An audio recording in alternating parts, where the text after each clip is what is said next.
எந்த பிரச்சனையா இருந்தாலும் அத வந்து ஒரு வைத்தியர்ட்ட போய் தடவுறது, இல்ல பிசியோதெரபி பண்றது ரொம்பவே சேஃப் அப்படின்னு வந்து பலர் நினைச்சுக்கிறாங்க. அது பல நேரங்கள்ல சேஃபா இருந்தாலும், சில சமயங்கள்ல உயிருக்கே ஆபத்தா போய் முடியும் சில கண்டிஷன்ல.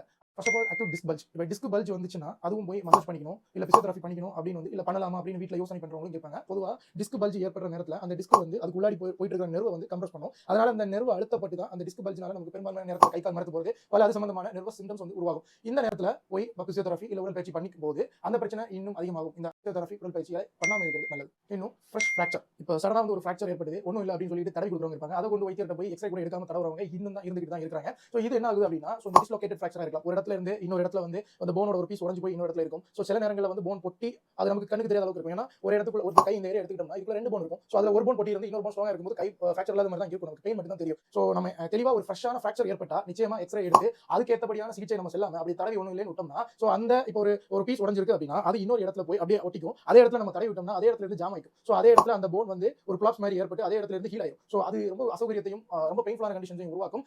அடுத்தது சிவியர் ஆர்த்ரைட்டிக் ஃபிளாக், குறிப்பா RA and gout. Rheumatoid arthritis and கவுட்ன்றது ஒரு விதமான வாதம், முடக்குவாதம், கீழ்வாதம் அப்படின்னு வந்து தமிழ்ல சொல்லுவாங்க. இந்த முடக்குவாதம்னாலும் சரி, கீழ்வாதம்னாலும் சடன் ஆன்செட்டா உருவாகும். கொஞ்ச நாள் பரவாயில்லாம இருக்கும், சடனா பெயின் உருவாகும். அந்த மாதிரி நேரத்துல ஜாயின்ட்ஸ் வந்து சிவியரான இன்ஃப்ளமேஷன் ஏற்படும். ஸோ சில நேரங்கள்ல ரொம்பவே அந்த ஏரியா வந்து ரெட்டிஷா வீக்கம் போட்டு ஸோ ஒரு பெயின்ஃபுல்லான அசௌகரியத்தை உருவாக்குற நேரத்துல போய் நம்ம பிசியோதெரபி இல்ல மசாஜ் பண்ணிட்டோம் அப்படின்னா அந்த கண்டிஷனை இன்னும் அதிகப்படுத்தி பிரச்சனையோட வீரியத்தை அதிகப்படுத்துமே தவிர அதை குறைக்காது. ஸோ அது தெரிஞ்சு வச்சுக்கோங்க.